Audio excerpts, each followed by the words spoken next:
السلام علیکم۔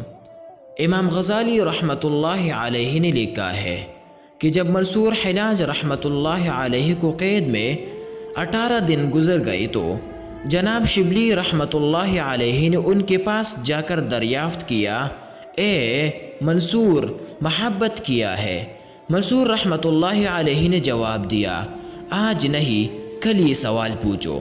جب دوسرا دن ہوا اور ان کو قید سے نکال کر مقتل کی طرف لے گئی تو وہاں منصور نے شبلی کو دیکھ کر کہا، شبلی، محبت کی ابتدا جلنا اور انتہا قتل ہو جانا ہے۔ یہ کہنے کے بعد منصور قتل ہو گئی اور وہ بالکل ہی خوفزدہ نہیں تھی، بلکہ خوشی کی حالت میں مسکراتی ہوئی اپنی جان آفرین کے حوالے کی۔ اللہ کے راستے میں اپنی جان دینے والے جس ذوق اور شوق کے ساتھ اپنی جان دیتے ہیں وہ بھی بہتوں کے لیے حیرت انگیز ہوتا ہے۔ اس وجہ سے ماہرین نفسیات کے لیے بھی یہ کیفیت حیران کن ہوتی ہے۔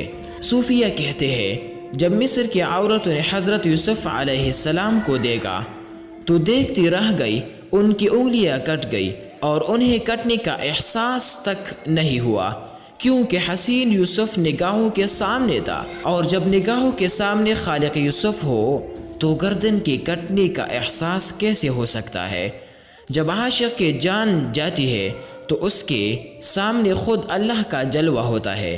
جان دی ہوئی اسی کی تھی، حق تو یہ ہے کہ حق ادا نہیں ہوا۔